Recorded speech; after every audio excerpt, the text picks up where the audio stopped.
Well, I'm Briar. I'm an addict. I've been an addict since 14 years old. I guess it was, I like getting outside of myself. I had a lot of insecurities. I'm from Reading, Pennsylvania, and it's hard to go anywhere without it being there. It's an epidemic now. I have 13. I have a 9 and a 8-year-old niece and nephew, and they know what hard drugs are, and it's a shame.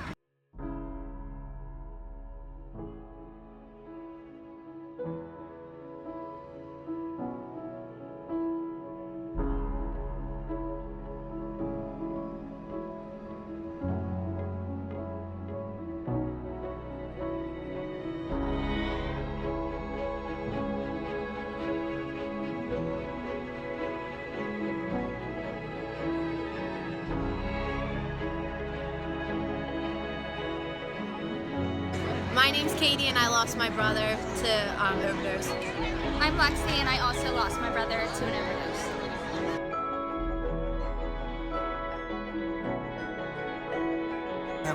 I've been getting high for about 30 years.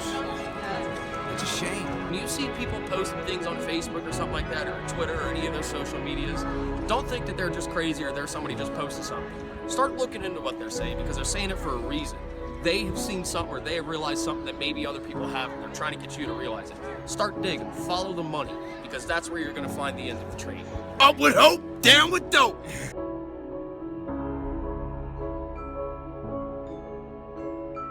My name's Alyssa Lyden. I go to Upper Darby High School. I'm 17 years old, so I'm 71 days clean, so I'm recovering from addiction. I started doing like smaller drugs first, like K-pins and like stuff like that, but then like eventually like it was just never enough. Like I needed like a bigger high, or like K-pins weren't working for me, so like I needed to get high, you know what I mean? Like you build up tolerance, so you just move on to the next harder thing.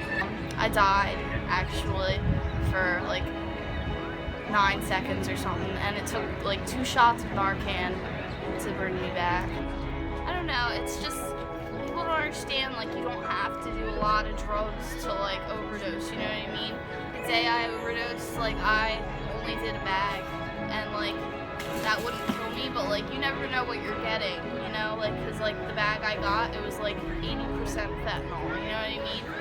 And, fentanyl's killing people. Like, the shit that's going around anymore isn't even, like, what you think you're getting. Like, you never know, really. And, like, you don't know how your body would react. It could be anything. You could just die like that, you know what I mean?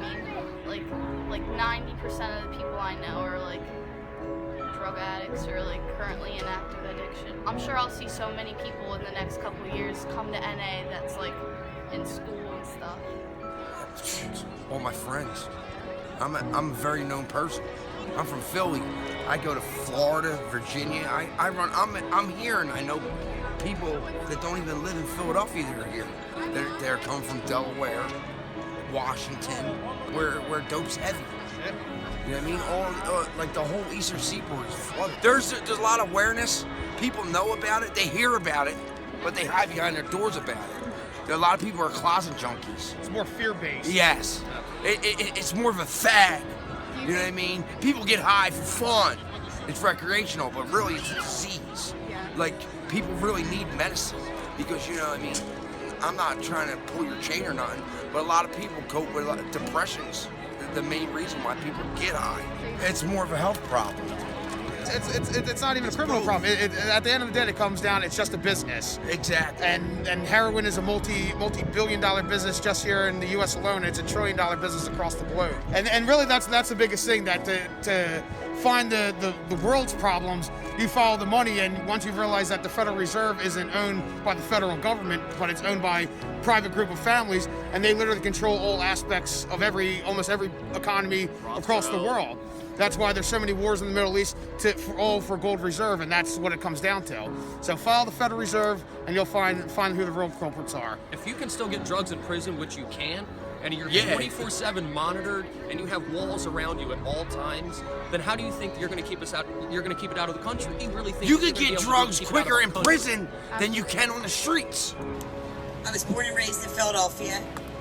Came from a very good family background. Good upbringing, Catholic school, whole 9 yards. And 35 years old, they prescribed me Oxycontin. So 35 years old, I never thought in my wildest dreams that I would be a heroin addict.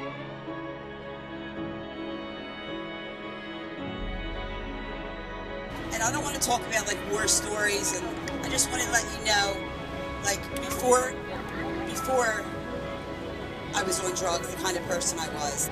I was a great mother, a great daughter, a great wife, you know, my life was great.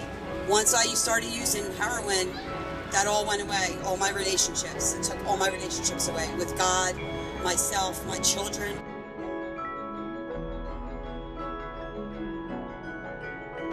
I lost my brother 5 years ago. Never really knew about my brother having an addiction problem until he actually passed away from it. I have a lot of addicts in my family. My brother just passed away on St. Patrick's Day, so we went to an overdose awareness talk, and they told us about the law. But I definitely think insurances should also kind of step their game up as far as helping out.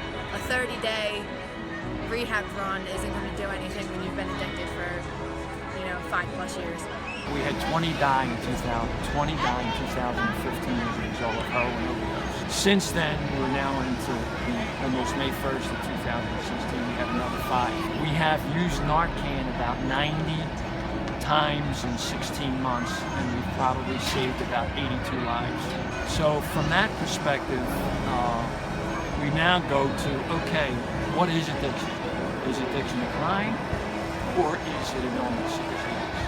In my opinion, addiction is a disease, it's an illness. People should not be put in jail for it. When we talk about the war on drugs, it's a 3-pronged approach. The first prong is strong enforcement, which I think police departments across the country do. The second part is education, which we're not really as good as we used to be. The third part is treatment, which we're really bad at as a society. And I think when you look at the heroin addiction, you need to be able to have that third piece, and that's the treatment piece. I've been sober for 6 months and 3 weeks now.